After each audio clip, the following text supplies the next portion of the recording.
Hey, good morning. It's Sunday, August 2nd, 2026, and I just posted about The Secret. Uh, I realized I never posted about um, what began this 19-year journey. This morning, I just posted what, how this all began.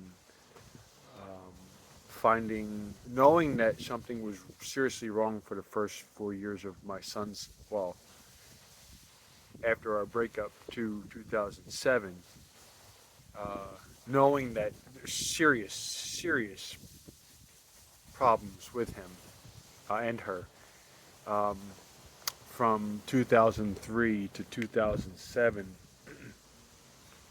it was the physical proof of that there was something wrong that I discovered on my way to custody court because of all of the problems with our schedule and custody and support and babysitters and camps and being kicked out of of a home daycare, getting ready to be kicked out of the next daycare, getting ready to be kicked out of the next daycare with a behavioral chart put into it, then getting in trouble in school, and all of the behavioral problems that was really documented since he was 2 years old, as a result of what happened in 2003 in secret.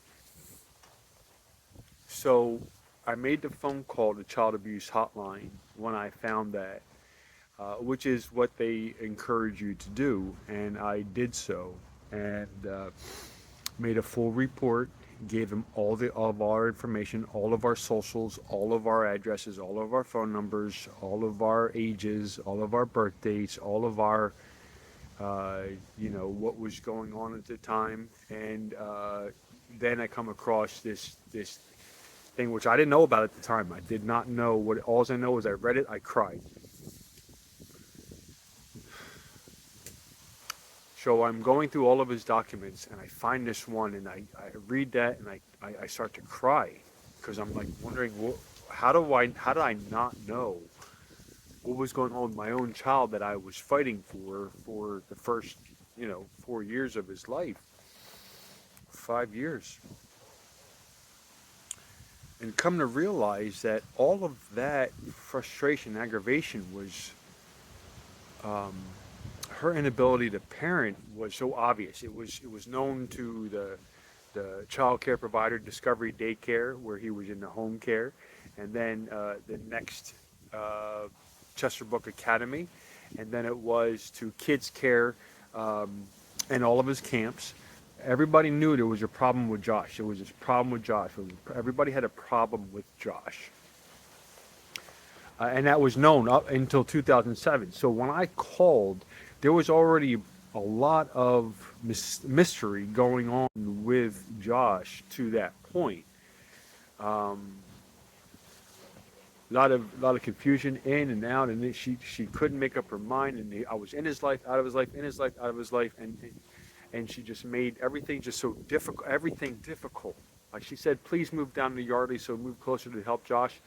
I moved down from Pipersville, moved to Yardley, and tell her I'm here. And okay, let's give him to me. And she says no. So that was a big sign.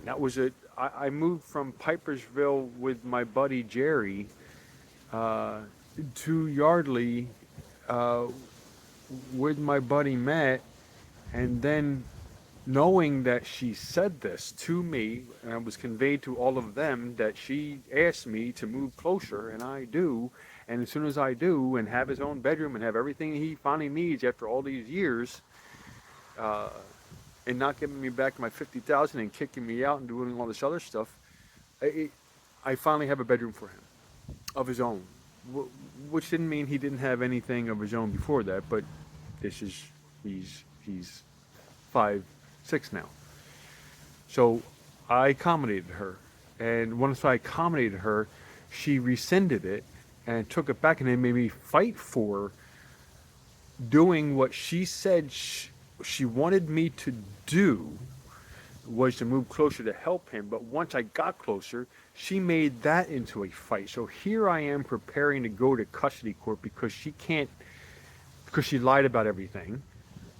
Um, Here I'm preparing, and I pull his medical, all of his medical. And then I open it up. I look at each piece one by one, by one, by one, and I'm looking at these days. I'm like, oh my God. Then I start doing my math.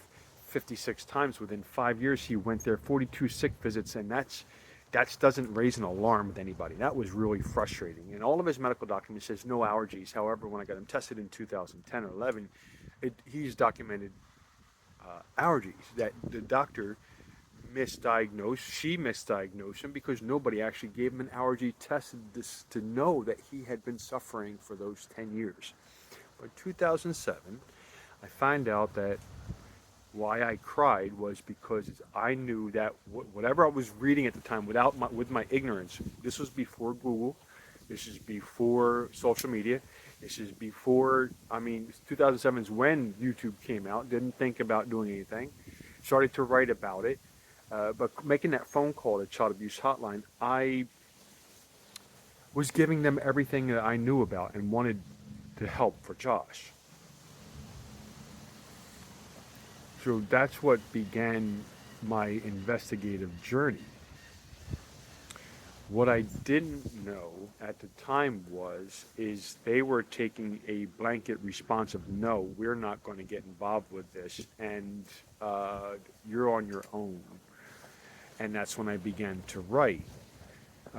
Nobody wanted to talk to me about this paper that I have evidence of now, after all of these years, after saying, hey, listen, I need your help to help me pick this apart because there's something not right that was on this paper, and it didn't make sense to me. I'm not a doctor. I'm not a lawyer. I'm nobody, and I need your help. I need, I need the county's help to help me help what I don't understand in here. And they just left me on my own.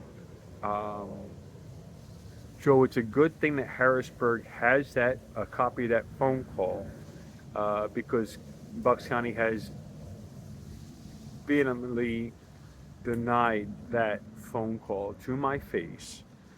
But what they don't understand is that I've done my homework and I found out that the calls go to Harrisburg, then go to regional and go to local. So Bucks County's been playing chicken with me since 2007. It's now 2026. Um, all that to say is that when I found out 3 weeks ago that from my sister that this court reporter had called and asking important information about me, and we broke up 24 years ago, why is she contacting my family? And I was told by Bucks County after I talked to Detective Coolin that I should make a report to my local PD about this woman. So now it is 2026, and they want me to make a report about a woman who talked to my sister, who's asking very personal questions, and to walk into the police department and make a report. Then I'm thinking to myself, okay, if Bucks is telling me to do something, I got to do the opposite by not doing that, because nothing that they've ever said ever came true either. So why would I take their advice? So I'm making a video diary about this because I feel as though if I just walked in off the streets with no data, without any information, I'm going to sound like a total tool to the policeman. Everything is going to be hearsay, hearsay, hearsay. It's going to be, if I give a report, it's going to say Mr. Edel stated this, or Mr. Edel stated that, or Mr. Edel stated this. So I'm deciding to take the leap of faith and go to the local police department with all of my records, meaning the abuse, a transcript of the threats of previous ones, all of the 5 police reports that I've had on her that Bucks County refused to do anything about to help me help him, even with all the threats and harassment in writing, in voicemail, in as physical proof.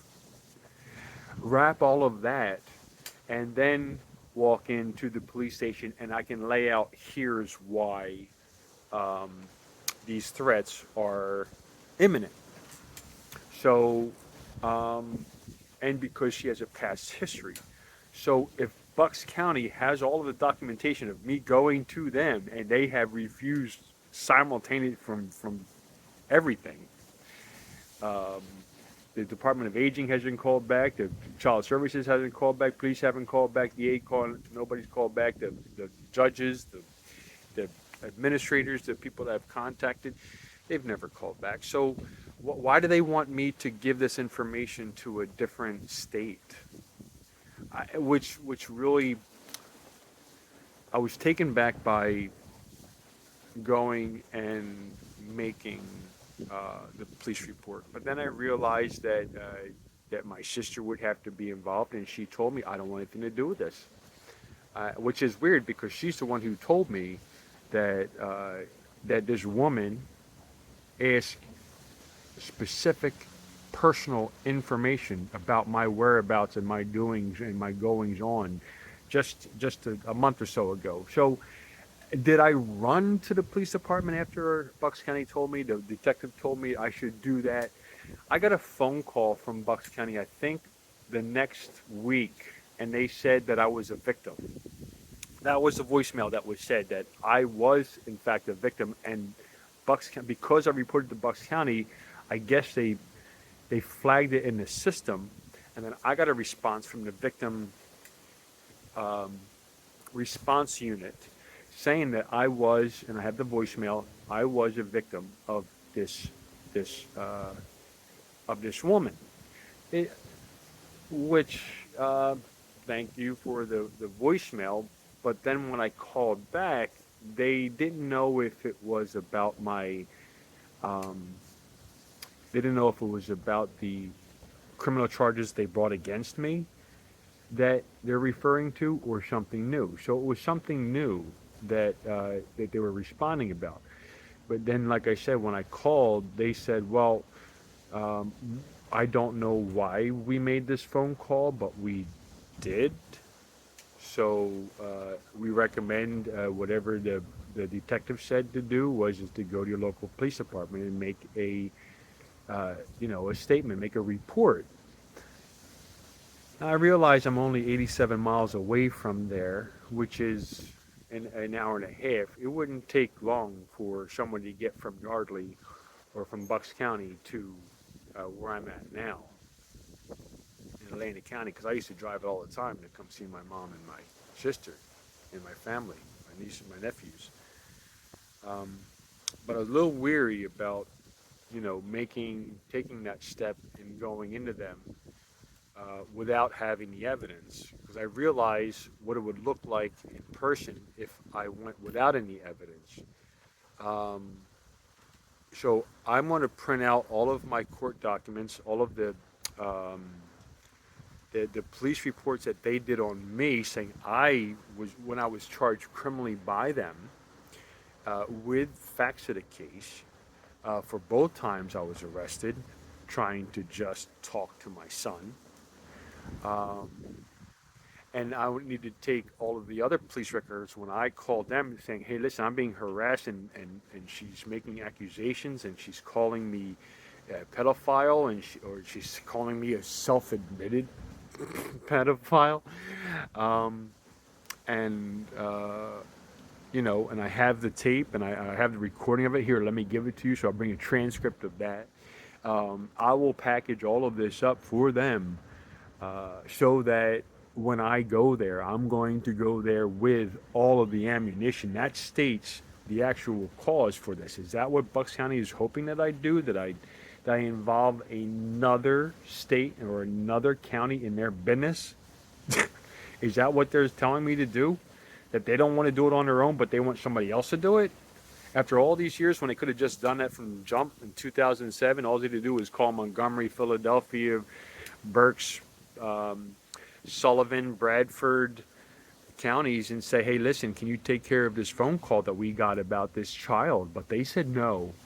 And that's why I'm here. Because they said no, I doesn't stop a father who loves his child very, very, very, very, very, very much. Just because they said no doesn't mean I didn't start writing about it and keeping a track of the story. So if I print up all the 600 pages, plus all of the supporting documents, plus all the court records, plus all the police records, plus all the doctor's records, plus all of the psychiatrist records, and I walk into my local police department with a stack of paper this big, which now I got to go buy a printer for, I will state my case. If that's what they're trying to tell me, that this is the only way this is going to get solved for my son is for him to get an MRI, is by me walking in the police station, by telling them, involving another state in their dirty business,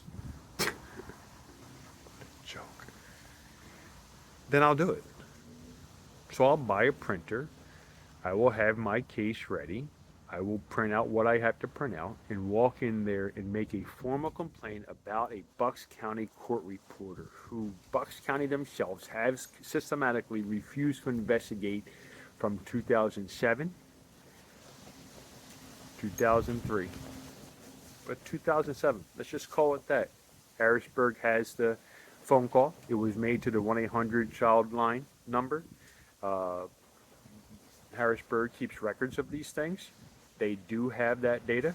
If Bucks County is trying to say, well, if Harrisburg is the deciding factor, well, then Harrisburg is.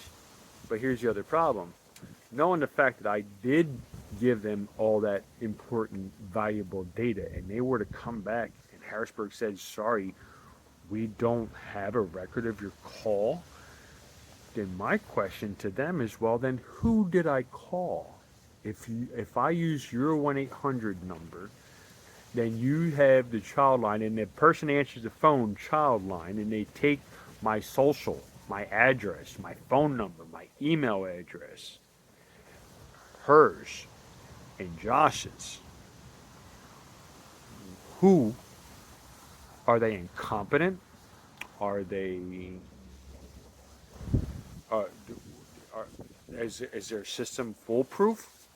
Because if I can give them all of that sensitive data and not got lost about one little tiny court reporter and it just disappeared, and they don't even have that, well, geez, I'd like to know who's running the whole entire system that can fall through the cracks. I mean, it didn't fall through the cracks for a lot of other parents out there who have less problems than my son does, and they get crucified for letting their child gain some weight, and then they have others that he was near death and they won't pick up a pencil and learn that 70 G's of force was what it took to have a concussion in the 6-inch one step that says it on that report that I posted about this morning, that really happened in that fashion, that Bucks County has rubber stamped and have stood behind. Now that I've found that that's wrong, I have the case. So to go make the report or not make the report, that's the question. And then will it involve my sister? It very well could be, but I mean, at the end of the day, she felt the need to warn me, even though she didn't take proper steps to ensure that no data from mine got out. And then why would you tell a woman who I've been separated for 24 years to give her any information about me, or have her direct the questions to me myself? I mean, I know that this woman is preying on weak people. I know that she has done this from. I mean, if you think I'm weak, I'm not weak. If you cannot confuse being a nice, kind person for weakness. And I'm sorry that she had judged a book by its wrong cover, and Diane wasting her time coming into my Perkins. Excuse me. Let me rephrase that. When the commissioner of Bucks County walks into your place of business, hands you a business card, shakes your hand, tells you that they're here for you, not thinking she's the one who's covering up, and then walks out, and then when I go to her and say, hey, listen, I can use some of your help, and she says, oh, sorry, I can't, sorry, I can't, sorry, I can't, which I have all the emails for, it tells you something special is going on. It told me something very special was going on, that it was no longer about my son, and it was about a court reporter. So I took that as seriousness. I started writing. When the commissioner walks into your place, like she's the Godfather, and walks in, and I can see her almost like the Devil Wears Prada, the one where she just walks in like Miranda and just throwing her coat in there and is saying, acting like she's the queen of the world, like she's here to help me and my savior, and then she turns out to not be a savior. But then why is my um, complaint to the child abuse hotline disappearing? Because Diane came and judged me by my cover, because she didn't know what kind of man I was. She took my inability to go up against this woman in a fair way, which I should never have to when I'm dealing with my son. Um, but when the mother tempts me to see how far I will go, and then Diane does, and then they don't really get far. They really considered me a pushover. They really did. They really thought that I was some weak, um, vulnerable prey that the mother that thought I was, because she didn't know me. She didn't know my heart. She didn't know where I stood. She didn't know me.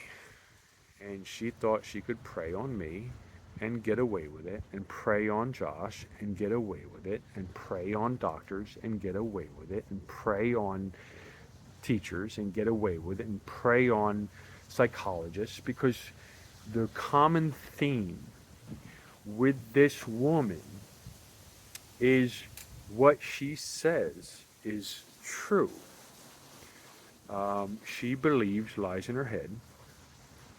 She never went with facts. See, what I found out through this whole adventure was is people listen, but they don't verify. They listen, but they don't verify. So when a court reporter who has an established oath of office, who has taken a sworn oath to be honest and always tell the truth, and that sticks with her even when she's off the clock, according to Judge Rubenstein, who she worked for, who presided over one of my cases in custody court, that she's under oath. So for the first 6 years of my problems with her, she's working at Bucks County, feeding them bad information about me on purpose, never thinking they would do due diligence. Everybody listens, they don't go look at the papers. So that is quintessential FDIA, is when her manipulation of the proper medical documents don't get to the right place, then there's a problem. If she lies about it, it throws everything in balance off. You can't call her a TBI ADHD, even though it may look like ADHD, and that's what he got treated for and diagnosed for and whatnot, but he also never went through the protocol for a TBI, so that's where everything stems from. So do I take all of this information to the police? Do I expose her? Do I expose them? Are they asking me to expose them? Like, I'm really kind of confused that, if I make this statement, I have to bring all of the ammunition with me, so that what is they going to do? Actually going to go, oh, I said it. He's going to do. They're going to go to Bucks County and say, yeah, you better take a look at what he's got. um, what are they going to do? I mean, what they haven't done in 19 years since the phone call. What are they going to do? What, they're going to start investigating now?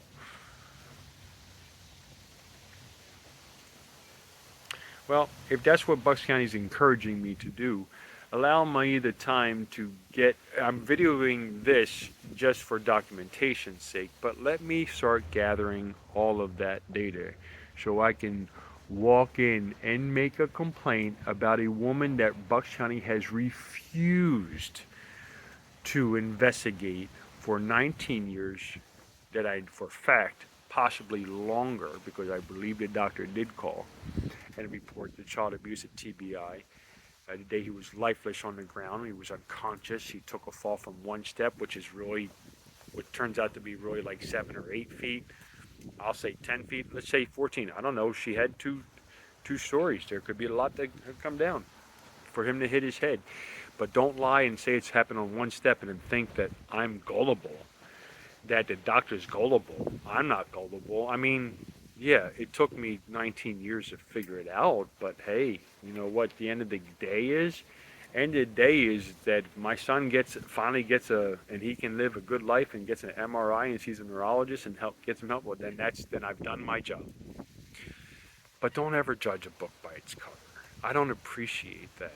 I think it's very insulting to think that for 1 minute that you thought that this woman has thought that, me bringing her chicken noodle soup and a housewarming plant was a sign of weakness. It's a sign of kindness.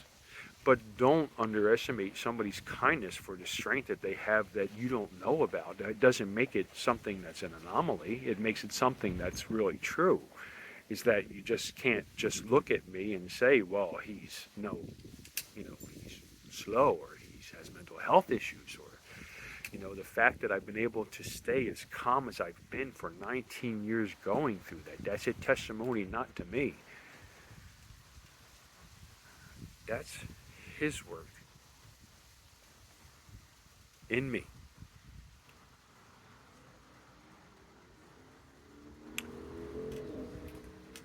Buck's forcing the years of mental health crisis with me because of my biblical and spiritual and my right to um, worship in this country, when our Constitution says I have a right to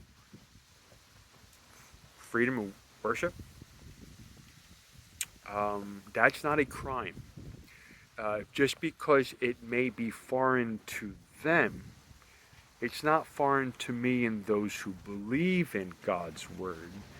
That just because it sits here in my heart, it doesn't, just because they think that I have a mental health issue because of my strength of not losing my temper or being angry or frustrated, it's that's not a mental health crisis. My Christianity is not a mental health crisis, and I resent the fact of being told that I have a mental health crisis because I haven't acted the way that carnally, the way that they expected. And that is true testament to what I believe in. See, it's quite simple for me. Josh isn't mine. He's mine, but he's not mine. He's on loan from God. So what she did, what happened to him, she did it to God. The way she presented herself, the way that she didn't hurt me. She tried to hurt me using him since the beginning, and it's documented. It's all documented. But what she didn't account for is that my ability to be strong physically, mentally, and spiritually and emotionally. She didn't count on that. And that you should always know. Let me give you an example. She's not my enemy. She made me her enemy. She's not my enemy. I never thought of her that way. Ever, ever, ever, ever. She's just messed up. But I never called her my enemy. She's not my enemy. There was a woman that I knew until July 26, 2020, 2003, that I loved and that I cared for and made sure that we were going to go at this in the right way, and I made sure that the ground was set for that, and that we were going to we were going to be 50-50 joint split custody that we signed off on, and that's the man that I planned, that's who I planned all of that for, so that we would work together, and we guaranteed, and that's why we signed the paper that says 50-50 joint split custody. But she stole him from me from day one, and I can't stop that, which is okay. But the fact is you can't call yourself a single parent when you're the one who's cutting it all out. So my point my deep point.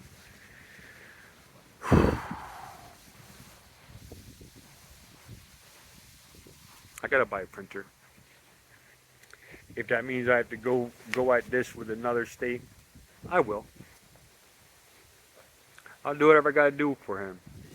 You know, there's a lot of videos, and I didn't put everything on all these. These videos are not a testimonial by any means.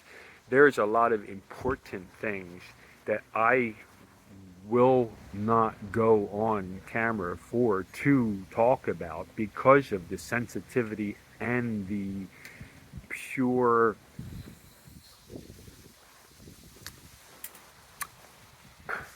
I can't put all my eggs out there. Let's put it that way. I can talk about certain things, but I am not talking about everything. So, which is telling you, if you're watching this now, is that there are things I can talk about, and there are things that I can't talk about, only to authorities. So, I'm limited because of the potential for some sort of law system engagement throughout this whole entire process that I have to keep some of my eggs to myself. Let me establish that right away. So these are no way to be taken as, you know, some things can be put into a timeline and say these are the sequence of events. I do believe that, but I can't go on video publicly and tell all the details. I can't tell everything that happened.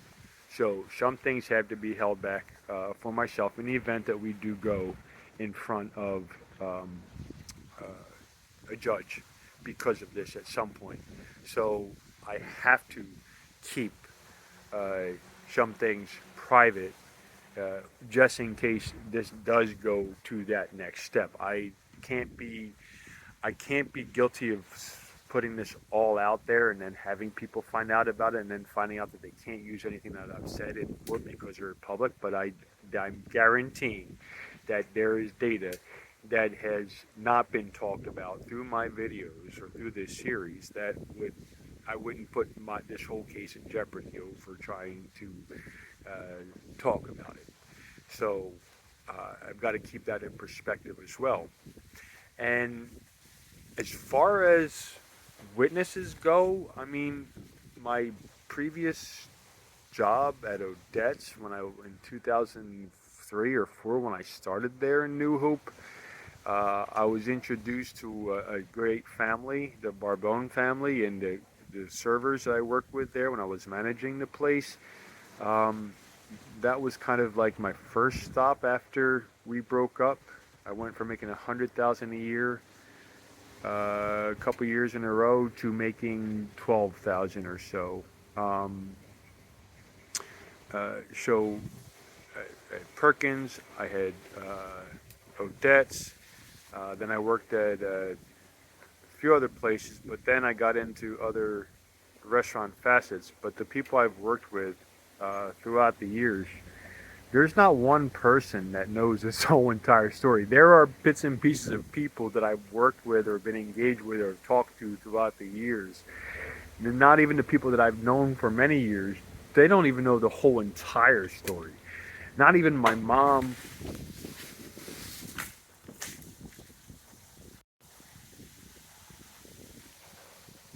knows the whole story. Not even my sister. Nobody knows. Nobody knows the entire story because I'm the only one that's been there through its entirety. Little people can tell you bits and pieces of what they know. That's for sure. I leave the breadcrumbs along the way? Absolutely. Um,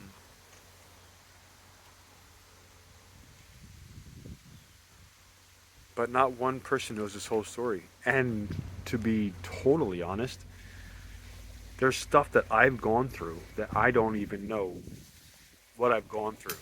There's things that have happened that I don't understand. There's things that were said. There's things that were done. There were things, I mean, I don't even. A lot of times when I tell the story, I tell it from a standpoint uh, uh, like a investigator. Like, this is what happened on this day. I talk in those kind of terms where, um, it's a deeply personal thing, but I keep my father my father hat off, and I talk more of an investigator side. If I talked emotionally about how I feel about this, the situation, that would be a totally different kind of video. But I try to stay on points, stay on task, stay on um, to be very specific and to be factual, and that is my core. So I can't go about saying everything. So if I go into the local police department and file a report on this woman, it's got to be soon, um, because I don't know what she's up to, but she's up to something. But I got to go there with all of my facts. So I got to start getting that together this week, start printing it out, get it ready, and then walk into the local police department with all of the information that I need to be able to say that this woman is a threat to me, and it should be imminent, and it should be there. And here is all of the evidence that supports that. So I will not go in blindly and just say. I will go up there and show them all that data.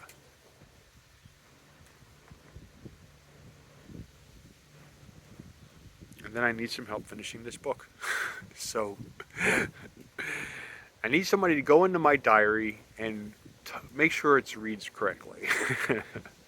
I need somebody to go into the diary, which I started with a single line, and now it went up the paragraphs and pages and all these things, 600 pages worth of my diary, to, uh, in the beginning of speech to text, I used it for quite a few pages worth of that, and it wasn't really good at that time. So there's a lot of misspelled words and a lot of things that I had talked about, and there's some things I didn't talk about, but what I wrote about. But I need help like condensing all of that data. I have a lot of things on the spreadsheet, all of his medical stuff that I was privy to at the time. Those things are on a spreadsheet, and then I also have that followed by the hard copy of each one of those things. So if you put the hard copies from all the doctors, schools, his therapist, his school, what's that called when your child goes in for special needs and they have a meeting, and there's a meeting. Oh boy, it's on the tip of my tongue. It's where everybody gets together and talk about. It's not coming off the tip of my tongue. The school part of somebody's disability, I went through all of that. Had all the doctors back up, that backup that says that he has these problems. So I'd have to really get all that together. So I need to really figure out what. It was really kind of hard to do without knowing the ending to this or finding out why. So I'm actually starting the ending of this book because I never knew how this story was going to end, which I still don't know. But I've never been so close. Now that the case in my mind is closed, the next step is doing what? Do I take all that information, put it into a book? Do I take all the supporting documents that I have, the thousands of pages, and then do I put the 5 books that I wrote when I was incarcerated in Norristown State Hospital that I wrote? Do I make those public too? I mean, I don't want to go over public because if this does go to court, then there's some things people don't know, and then I don't want to talk badly about my county. I mean, it's not my fault that they didn't do their due diligence. They were caught off guard because they chose to not do their job, do their due diligence when the call came in. That wasn't me. That was not me. That was on them. That was their choice. This is our country. This was my child who was being abused by the mother who works for Bucks County, and they chose to do nothing. It wasn't me. I did the right thing. I made the phone call. Talking to Dr. Mark Feldman, M-A-R-C Feldman, who I've talked to, who is very instrumental in the FDIA fight, has told me how frustrating it is working within the judicial or the law sector. And this is one of his reasons for retirement, because of the law's ignorance to FDIA and of its importance. And he had told me, after all of his years of study, he said, Mr. Edel, you have done everything what you're supposed to do. But it's frustrating when the law doesn't really respond to what we're saying. Me as a professional, this is Mark talking, that even with the facts, they don't even know how to handle most of these cases. So it was very enlightening to get that from a specialist in the field of FDIA, to tell him, this man who studied this way longer than I knew about, telling me that I've done everything you're supposed to do. But if you do everything you're supposed to do, there's supposed to be kind of like a happy ending at the end, right? You're just supposed to be a good ending. Well, we're not there yet, and that's what I'm hoping for, a happy ending to this story. That's all I want. But let me help build the Mark Feldmans uh, and the other people in this. Allow me to pull back the veil and let me show you what documenting a woman with FDIA looks like for the first 10 years of me being involved with something I had no idea what I was being involved with, and I had no clue, and I had no knowledge of the law, I had no knowledge of medical, I had no knowledge of custody, I had no knowledge of support, I had no knowledge of how a county works, I never knew what a commissioner was, I never knew what half of these people were. I just, as an American, we're taught to keep our head down and just keep on plugging the way we're plugging. But when something comes along that is so far fetched that when it's happening to you, I really never knew what was happening to me, and that's scary. It's scary to go through. I mean, that was for me, and I went through it. When the county won't call you back and say, "Hey, we're not going to help you," and I really want to say how I really feel. Like, I feel like they said, "Go fuck yourself," to my son. And I wish they would have said it to his face. That would have been more dignified. I would have rather, but that's what I see now. I see the day that I called in 2007, I heard them say that to my son. And that hurts me. Um, because he's innocent here. And I shouldn't have to been hysterical to make any complaint to them. I went to them rationally. I said, this is what I have. There's a date for this. This happened. It doesn't make sense. Here's a date. Here's the doctor information. Here's what was said. I told them those details. I talked to the person on the other end, and they asked me information, and they typed. They used what I was saying. I heard them typing in the background when I made that first call to CPS. Do I know a report was given to Harrisburg? Absolutely. I swear on the Bible, swear in it. That call was made. Bucks County had the nerve to tell me a few years back that I never made that call. So, to Bucks County and all the hiding, great job. It's so hidden from everybody. God, you did such a great job. And the taxpayers of Pennsylvania should know all the hundreds of thousands of dollars you wasted trying to make this go away. It is just beyond belief. Was it $1 million? Couple $1 million? How many millions? How many people had to be involved in this cover-up? It's such a sad thing. And he's my boy. And I love him. And I'll do anything for him. But to put me in jail, to make me go away, to arrest me and make false claims on even all the police reports, I mean, God bless you. God bless you, Bucks County. I mean, putting on the record Diane on the court transcript recently and her pretending not to know who I was, it was really great. To not even have Matt Weintraub, the DA, not enter in any of my phone calls to his election office prior to the same time I was calling Diane Marsiglia. That was great. I mean, you withheld information about this case to the people who should have known I was calling you too, and you withheld that.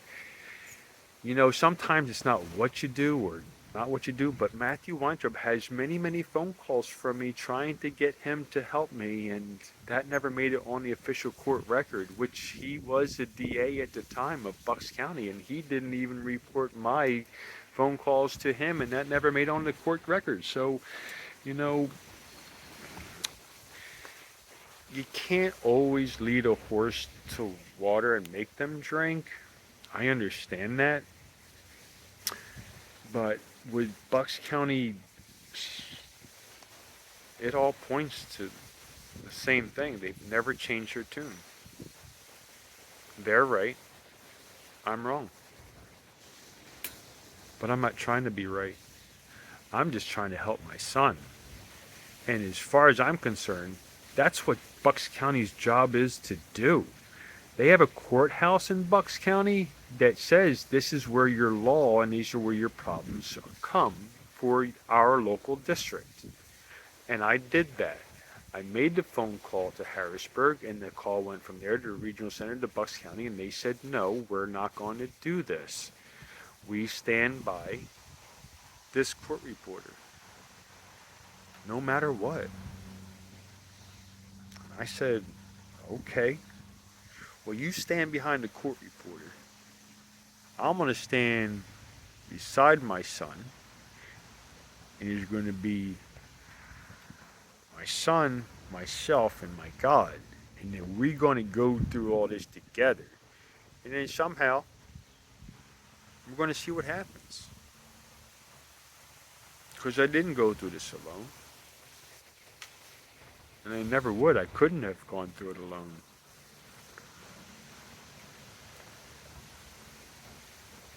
But Bucks County, you get taxpayer money for investigating. You get taxpayer money for patrolling the streets. You have taxpayer money to incarcerate people. You get kickbacks from, getting these people off the streets from Harrisburg. I mean, how much was your kickback from me for my 13 months? With that kind of money, we could have had Josh's MRI done a long time ago.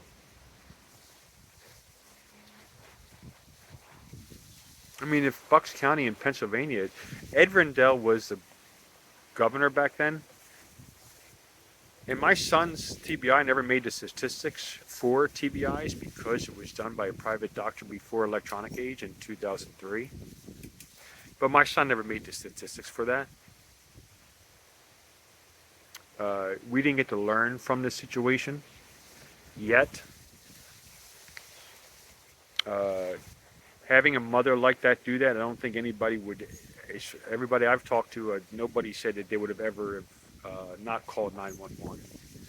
So, yes, there is a lot I have learned and would love to share with people, with the police, not just this police. I'd love to go across country and tell about this story, about how details matter. But changing the philosophy of trust without doing due diligence, listen but don't verify. That's where we live in. And if police would have verified, if doctors would have verified my son's medical records, they would have said something was wrong. But they weren't. They were looking for the money. They loved having my son come in every single month and collecting that dough because of not giving him an allergy test when he was younger. Nobody took charge.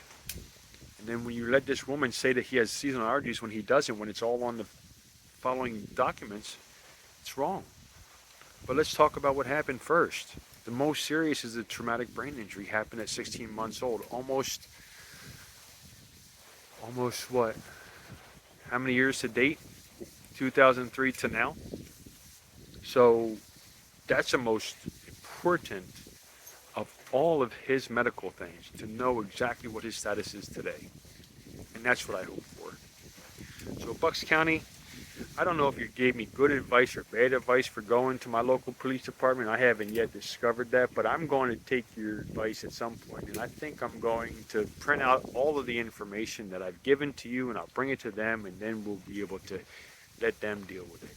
If that's what you're telling me that I need to do, then I'll take that step. So be blessed on this Sunday. Don't forget to love each other. Don't forget to be kind. Don't forget to have joy and that peace and have love for one another. Don't forget being kind is free. It's not an app you can download. You can't Google. Well, you can Google that, but you can't be kind. You don't have to have an app to do that. It can just be done in that way. And God loves you, and I love you. So I hope you listen. I hope that someday there's a lot to be said about how we can protect our children. And I've learned more about the system that has let things go through the crack that I would love to tell the world, so that not another child would have to go through this. FDIA is one of the most lethal forms of child abuse and abuse. I've been a victim of it because of the situation, so have other people. And I would love to tell the story. And I would love to be able to go and help law enforcement to learn the warning signs like I was warned after the fact. But they're easy to find out. I want to protect the next generation of kids. I want these kids to be protected. This is becoming an epidemic of these lies and this deceit, and people haven't caught on that they can just say whatever they want to say without retribution, without knowing facts, and they can get away with. So let the facts speak for themselves. That's why I'm so grounded in facts. So I don't want to talk about this anymore. But if this comes out, I have all this data. If all this data shows that the cracks in the system are there, let's turn the page and help the next generation. Let me show them how I've seen the the cracks in the wall or the cracks in the pipe or the cracks in the system, and then let's start fortifying them so we can help kids. Isn't that what's important? I love mine. My Joshua Vincent Edel is he is by far so special. And his story alone, not mine, his story, what he has gone through, that should be a book of on its own. What he has gone through for all these years with everything, that's the story. He is my story. He is the story, not her. But what he's come through, his resilience, his abilities. I mean, he's been my hero too. The fact that he survived this for this long, and God had a plan for this boy, and I'm just the man who helped carry that out. He's on loan. Once my parenting is done, then it'll be done.